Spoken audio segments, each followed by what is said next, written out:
for a while lang po.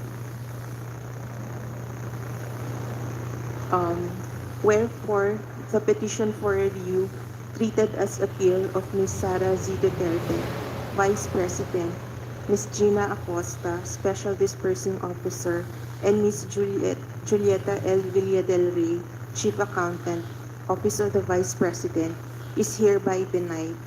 Accordingly, Commission on Audit, Intelligence and Confidential Funds Audit Office, Notice of Disallowance Number 2024-002-100 for 2022, dated August 8, 2024, on the confidential expenses of the OVP for the period from December 21 to 31, 2022, in the amount of 73,287,000 is affirmed.